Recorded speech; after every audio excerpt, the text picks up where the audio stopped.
जगत में प्रत्येक व्यक्ति को किसी ना किसी प्रकार की निर्बलता अवश्य होती।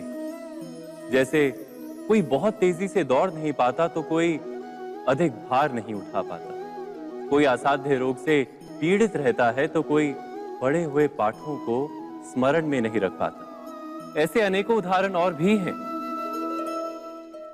क्या आप किसी ऐसे व्यक्ति को जानते हैं जिसे सब कुछ प्राप्त हो और हम जीवन की उस एक निर्बलता को जीवन का केंद्र मानकर जीते हैं? इस कारणवश हृदय में दुख और असंतोष रहता है सदा। निर्बलता मनुष्य को जन्म से अथवा संजोग से प्राप्त होती है, किंतु उस निर्बलता को मनुष्य का मन अपनी मर्यादा बना लेता है। किंतु कुछ व्यक्ति ऐसे भी होते हैं जो अपने पुरुषार्थ और श्रम से उस निर्बलता को पराजित कर देते हैं। क्या भेद है उनमें और अन्य लोगों में? क्या आपने कभी विचार किया है? सरल सा उत्तर है इसका। जो व्यक्ति निर्बलता से पराजित नहीं होता, जो पुरुषार्थ करने का साहस रखता है हृदय में, वो निर्बलता को पार कर जाता है।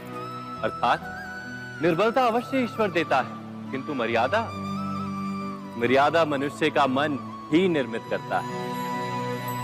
स्वयं विचार कीजिए।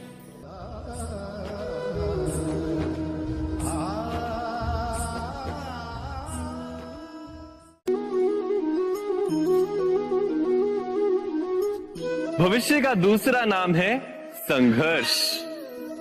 हृदय में आज इच्छा होती है और यदि पूर्ण नहीं हो पाती तो हृदय भविष्य की योजना बनाता है। भविष्य में इच्छा पूर्ण होगी ऐसी कल्पना करता रहता है, किंतु जीवन ना तो भविष्य में है ना अतीत में। जीवन तो इस क्षण का नाम, अर्थात इस क्षण का अनुभव ही जीवन का अनुभव। पर हम ये जानते हुए भी इतना सा सत्य समझ नहीं पाते। या तो हम बीते हुए समय के स्मरणों को घेर कर बैठे रहते, या फिर आने वाले समय के लिए हम योजनाएं बनाते रहते हैं और जीवन जीवन बीत जाता है। एक सत्य यदि हम हृदय में उतार लें कि ना हम भविष्य देख सकते हैं, ना ही भविष्य निर्मित कर सकते हैं, हम तो केवल धैर्य और साहस के साथ भविष्य को आलिंगन दे सकते हैं, स्वागत कर सकते हैं भविष्य का। तो क्या जीवन का हर पल जीवन से नहीं भर जाएगा? स्वयं विचार कीजिए।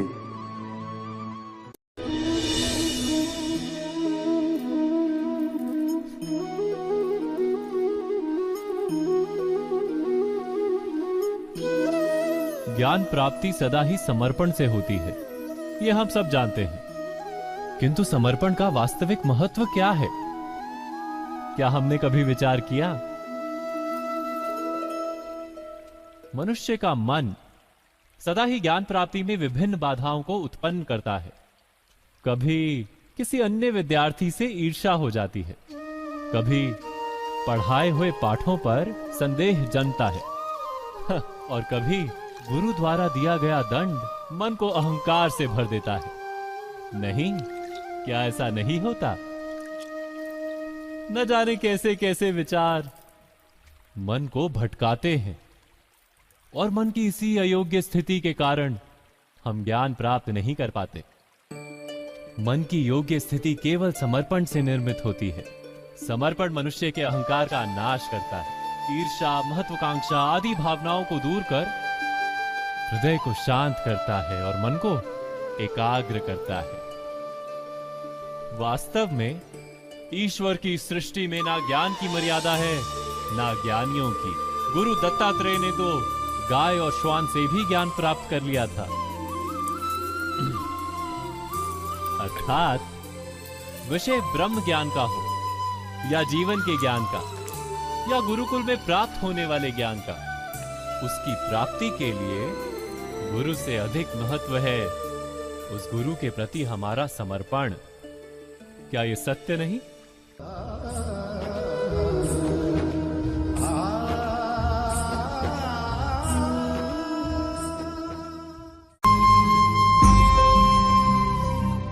प्रत्येक मनुष्य के जीवन में ऐसा क्षण अवश्य आता है जब सारे स्वप्न, सारी आशाएं, सारे दृश्य ध्वस्त हो जाते हैं। जीवन के सारे आयोजन ही बिखर जाते हैं। एक और धर्म होता है और दूसरी ओर सुख। इसी को धर्म संकट कहते हैं। जब धर्म का वहन ही संकट हो और धर्म का त्याग ही सुख हो। विचार कीजिए, कभी किसी स्वजन के विरुद्ध सत्य बोलने का अवसर प्राप्त हो जाता है, कभी ठीक दरिद्रता के समय सरलता से चोरी करने का मार्ग प्राप्त हो जाता है, कभी किसी शक्तिशाली राजनेता या राजा के कर्मचारी का अधर्म प्रकट हो जाता है। सबके जीवन में ऐसी घटना बनती ही रहती है। अधिकतर लोग ऐसे किसी क्षण को धर्म संकट के रूप में जान ही नहीं पाते। हमें किसी प्रकार के संघर्ष का अनुभव ही नहीं होता। सहजता से सुख की ओर खींचे चले जाते हैं, जैसे मक्खी गुड़ की ओर खींची चली जाती। वास्तव में धर्म संकट का क्षण ईश्वर के निकट जाने का क्षण होता है। यदि हम संघर्षों से भयभीत ना हो, सुख की ओर आकर्षित ना हो, अपने धर्म पर दृढ़ रहे, तो ईश्वर का साक्षात्कार दूर नहीं।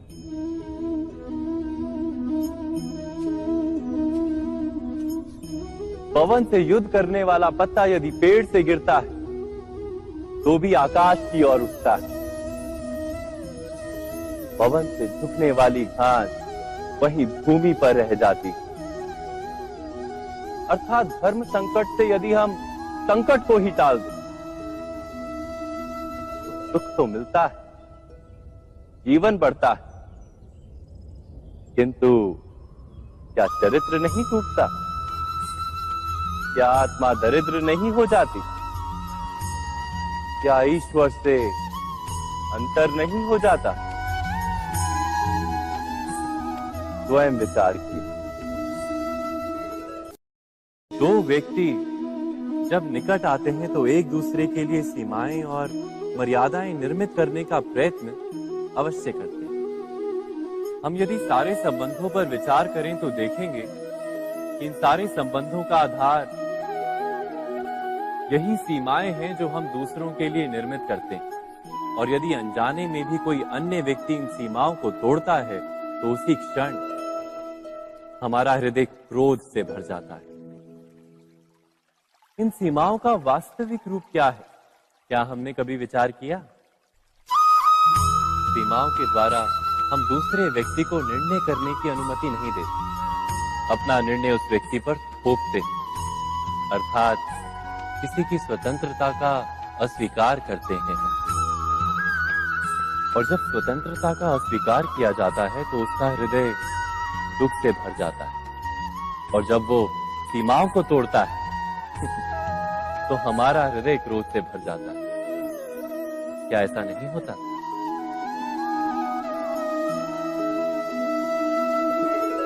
पर यदि एक दूसरे की स्वतंत्रता का सम्मान किया जाए तो किसी मर्यादाओं या सीमाओं की आवश्यकता ही नहीं होती।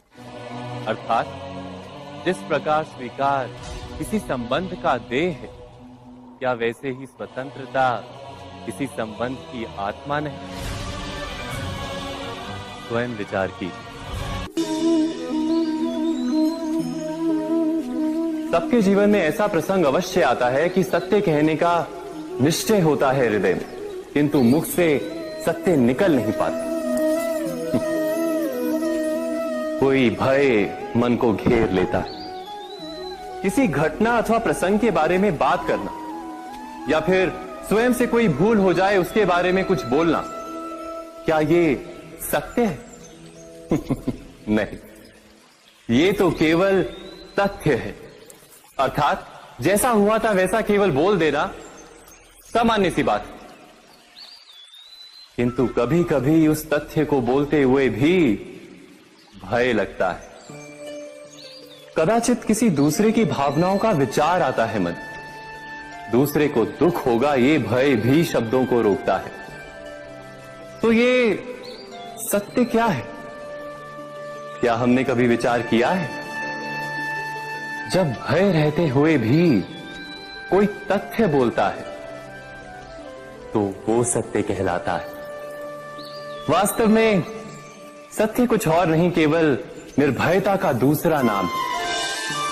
और निर्भय होने का कोई समय नहीं होता, क्योंकि निर्भयता आत्मा का स्वभाव है। अर्थात क्या प्रत्येक क्षण सत्य बोलने का क्षण नहीं होता?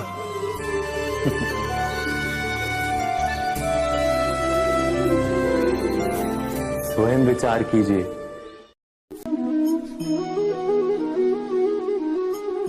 श्रेष्ठता का क्या अर्थ है? श्रेष्ठता का अर्थ है दूसरों से अधिक ज्ञान प्राप्त करना। अर्थात मूल्य इस बात का नहीं कि स्वयं कितना ज्ञान प्राप्त किया, मूल्य इस बात का है कि प्राप्त किया हुआ ज्ञान अन्य लोगों से कितना अधिक है। अर्थात श्रेष्ठता की इच्छा ज्ञान प्राप्ति को भी एक स्पर्धा बना देती है। और स्पर्धा में विजय अंतिम कब होती है?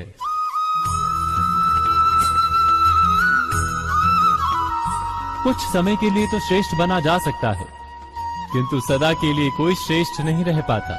फिर वही असंतोष, पीड़ा और संघर्ष जन्म लेता है। किंतु श्रेष्ठ बनने के बदले यदि उत्तम बनने का प्रयत्न करें तो क्या होगा? उत्तम का अर्थ है कि जितना प्राप्त करने योग्य है वो सब प्राप्त करना, किसी से अधिक पाने की इच्छा से नहीं, मात्र आत्मा की तृप्ति हेतु कुछ प्राप्त करना। उत्तम के मार्ग पर किसी अन्य से स्पर्धा नहीं होती, स्वयं अपने आप से स्पर्धा होती है। अर्थात उत्तम बनने का प्रयत्न करने वाले को देर अबेर सारा ज्ञान प्राप्त हो जाता है। बिना प्रयत्न के ही वो श्रेष्ठ बन जाता है। किंतु जो श्रेष्ठ बनने का प्रयत्न करता है वो श्रेष्ठ बने या ना बने, उत्तम कभी नहीं बन पाता।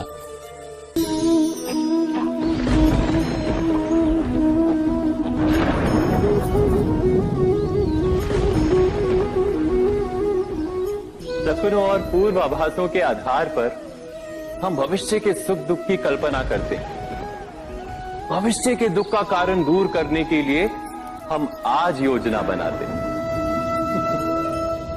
किंतु कल के संकट को आज निर्मूल करने से हमें लाभ मिलता है या हानि पहुंचती है? ये प्रश्न हम कभी नहीं करते। सत्य तो ये है कि संकट और उसका निवारण साथ जनते हैं, व्यक्ति के लिए भी और सृष्टि के लिए भी। नहीं, आप अपने भूतकाल का स्मरण कीजिए, इतिहास को देखिए। आप तुरंत ही ये जान पाएंगे कि जब जब संकट आता है तब तब उसका निवारण करने वाली शक्ति भी जन्म लेती है। यही तो जगत का चलन है। वस्तुतः संकट ही शक्ति के जन्म का कारण है। प्रत्येक व्यक्ति जब संकट से निकलता है तो एक पद आगे बढ़ा होता है, अधिक चमकता है, आत्मविश्वास से अधिक भरा होता है, न केवल अपने लिए अपितु विश्व के लिए भी। क्या ये सत्य नहीं? वास्तव में संकट का जन्म है एक अवसर का जन्म, अपने आप को बदलने का, अपने विचारों को ऊंचाई पर करने का अवसर, अपनी आत्मा को बलवान और ज्ञान मंडित बनाने का अवसर। जो ये कर पाता है उसे कोई संकट नहीं होता, किंतु जो ये नहीं कर पाता वो तो स्वयं एक संकट है विश्व के लिए। विचार कीजिए।